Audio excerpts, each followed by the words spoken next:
नमस्कार. आजच्या व्हिडिओमध्ये आपण अजून एक महत्त्वाचा फंक्शन बघणार आहोत, जे खूप गरजेचं आहे ई-ऑफिस इम्प्लिमेंट झाल्यानंतर युजर लेव्हलला बघण्याची गरज.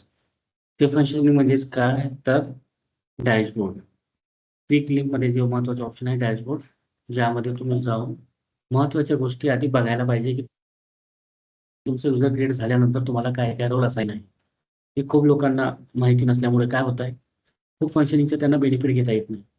तर त्याकरता तुमचं लॉगिन आल्यानंतर तुम्ही डॅशबोर्ड ह्या ऑप्शनवरती क्लिक करायला पाहिजे क्विक लिंकमध्ये, जेणेकरून तुम्हाला हा इंटरफेस बघायला मिळेल. आणि ह्या इंटरफेसला आल्यानंतर तुम्हाला काय करायचं आहे, करंट असाइन्ड रोल या ऑप्शनवरती यायचं आहे आणि तुम्हाला काय-काय रोल दिलेला आहे सगळ्यांनी बघायचं आहे.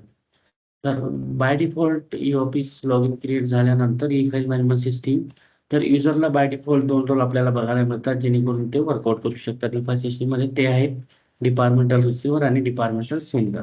हे 2 रोल खूप महत्त्वाचे आहेत. हे रोल मॅपिंग नसेल तर युजरला ई-फाईल सिस्टम फंक्शनिंगचं बेनिफिट घेता येत नाही. तर त्याचकरिता बेसिक रोल तुम्ही आधी कन्फर्म करा. त्यानंतर डाउनलोडचं role as per policy e office requirement policy ज्या कुणालाही रोल द्यायचे डिपार्टमेंट ठरवत असतो, जेणेकरून तुम्हाला कुठले डॉक्युमेंटेशन किंवा file each and every data हा तुम्हाला डाउनलोड करता येईल.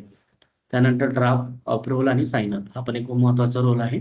हा बहुतांश युजरला नसतोच. हा फक्त हायर ऑथॉरिटी जे असतात ऑथॉरिटी डिपार्टमेंटला त्यांना आपल्याला बघायला मिळतो. जेणेकरून ड्राफ्ट साइन करायचा आणि अप्रूव्ह करायचा, अप्रूव्ह आणि साइन करायचं. जेणेकरून तो डेटा तयार झाल्यानंतर त्याचा रिसिव्ह कॉपी आपल्याला बाहेर हायर अथॉरिटीचे साइन इथे पाठवता येत असतो.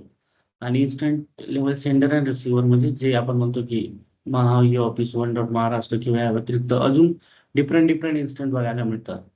तर त्या इन्स्टन्सवर तर तुम्हाला डॉक्युमेंटेशन रिसीव्ह आणि सेंड करायचं असेल, तर हा रोल असणं खूप गरजेचं आहे. नसेल तर आपल्याला कम्युनिकेट करता येणार नाही. फक्त जे तुमचं इन्स्टंट आहे पर्टिक्युलर त्याच्यावरती तुम्हाला फक्त फाईल सेंड आणि रिसीव्ह करता येईल. तर त्याकरताही तुमचं करंट असाइन्ड रोल बघून घेणं खूप गरजेचं आहे. जेणेकरून तुम्हाला सोप्या पद्धतीने वर्कआउट करता येईल. त्याचबरोबर काही युजरला फाईल क्लोजिंगचं, फाईल ओपनिंगचं रोल पण बघायला मिळतात. ते रोल दिलं असेल, तर त्यावरून तुम्हाला ई-ऑफिस सिस्टममध्ये फाईल क्लोजिंग करायला सोपं जात असतं. ठीक आहे. तर हे खूप महत्त्वाचं फंक्शनिंग आहे, जे आपल्याला ई-ऑफिस लॉगिन क्रिएट झाल्यानंतर बघायला पाहिजे युजर लेव्हलनी. कशा पद्धतीनं आपल्याला रोल मॅपिंग केलेलं आहे. जास्त रोल मॅपिंग असणार ॲज पर हायरार्की तर ते रिमूव्ह करता येतं. तुमच्या ई-ऑफिस ॲडमिनिस्ट्रेटरला तुम्ही रिक्वेस्ट करा, डेफिनेटली ते रिमूव्ह करून देईल.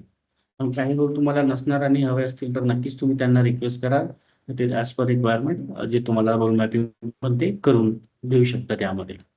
ठीक आहे. तर हे बेसिक्स रोल आहेत जे असायला पाहिजे, ज्यामध्ये आपल्याला ई-ऑफिस सिस्टममध्ये कामं करताना सोप्या पद्धतीनं वर्कआउट करता येईल.